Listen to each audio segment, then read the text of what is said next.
Voltamos com o Enfoca, que hoje discute o mercado de trabalho com a professora doutora da USP, Adriana Caldana. Alguém tem pergunta para fazer? Como a relação com os colegas de turma pode auxiliar na hora de arrumar um emprego? Isso é uma coisa que eu venho abordando muito nas salas de aula, nas quais eu dou aula. Pelo seguinte, tudo hoje, né, em termos de desenvolvimento de carreira, está baseado na sua rede de contatos, né, no que a gente costuma chamar tecnicamente de network. A sua entrada no mercado de trabalho vai ser extremamente facilitada se você tiver um bom networking. E networking a gente faz em qualquer lugar nos quais nós estamos presentes. E durante a graduação, o seu maior grupo de convivência são seus próprios colegas de trabalho e professores na faculdade. Então, é muito importante a pessoa refletir bem os comportamentos que ela tem ali perante aquele grupo, que mensagem ela está passando com aqueles comportamentos que ela tem. Porque futuramente, daqui a 5, 10, 15 anos... quem será que se lembrará dela para indicar para uma outra oportunidade de trabalho, para uma vaga de emprego? Né? Então, a gente tem que pensar muito, tem que cuidar muito das relações em vários níveis, não só dentro da sala de aula, inclusive na internet. Né? A gente tem que cuidar muito bem do nosso networking. E os colegas de trabalho são um excelente network. Vale ir atrás de amigos, de familiares, para você buscar um emprego, ou esse quem indica atualmente no mercado não é muito aceitável? Não só é aceito, como é recomendável, desde que sejam indicações bastante profissionais, que você não indique outra pessoa pelo fato de ser conhecida ou amiga, que você indique a pessoa pelas realizações dela. Então, você tem que ter as suas realizações, as suas competências comprovadas, mas também um bom nível de relacionamentos. E as pessoas jovens, às vezes, esquecem que aqueles amigos do pai que estão lá nos churrascos direto, dentro da casa delas, que as conhece desde os 5 anos de idade, tem relacionamentos com empresas variados e tem boas portas de entrada para essa pessoa que ainda não tem o seu nome, né, a sua carreira definida aí no mercado. Então, a pessoa tem que buscar, como eu estava dizendo antes, todos os seus relacionamentos têm que ser gerenciados. Você não pode ter qualquer informação sua correndo por aí.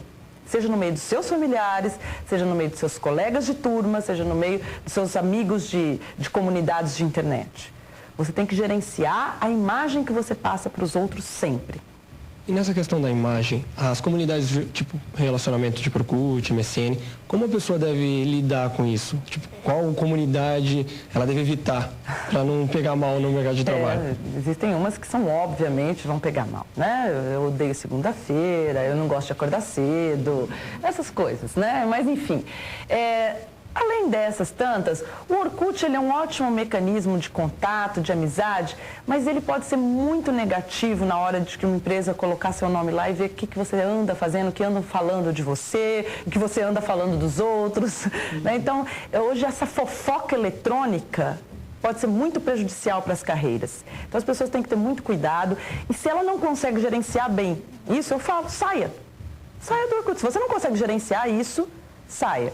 Ou então prefira comunidades um pouco mais profissionais, como o LinkedIn, por exemplo, que são comunidades para discutir assuntos estritamente por áreas, assuntos profissionais, assuntos mais específicos, e não assuntos variados. E não tem como saber se a empresa vai olhar no Orkut ou não? Não tem como saber. Melhor não arriscar. Então, como é uma informação pública, você tem que ter cuidado com ela. Alguém mais? Tem alguma pergunta? Só um momento. Como organizar um currículo? O currículo ele deve evidenciar as suas realizações. Então, o currículo não é um momento de você ficar falando bem de você mesmo, das suas qualidades, do que você gosta. O currículo deve ser objetivo, deve ser claro e deve trazer aí algumas informações relevantes.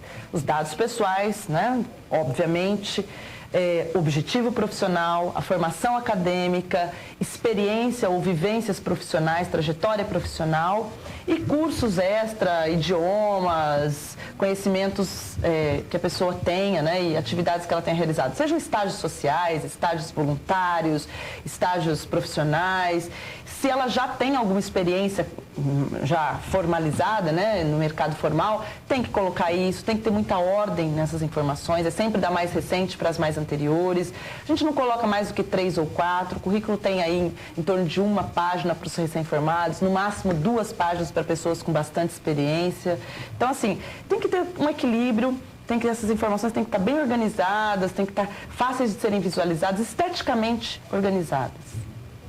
E Adriana, a gente ouve muito falar na fobia do último ano, né? As pessoas entram em crise, têm vários problemas.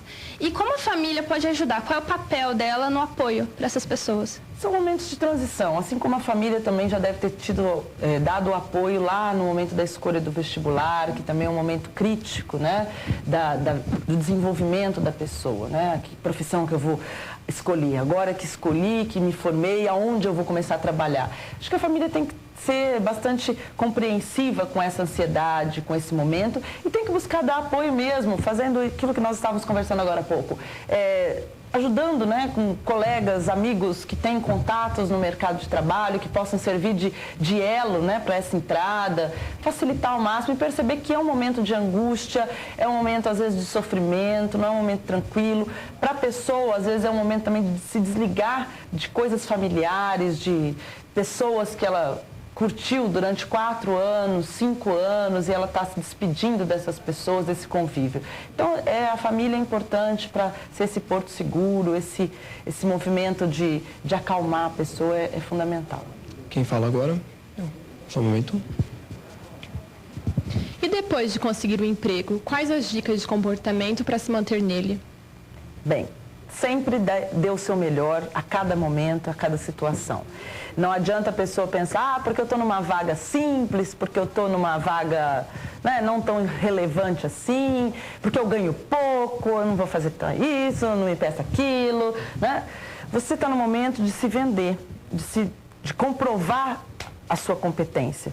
Então você tem que buscar fazer o melhor a cada detalhe que lhe é solicitado. Isso é fundamental. Adriana, muito obrigado, viu, pela sua presença. E a gente volta na semana que vem com o Enfoca para falar sobre esquizofrenia. Se você tem alguma sugestão, crítica do programa, mande para o e-mail que está aí na tela, programaenfoca@gmail.com. Até lá.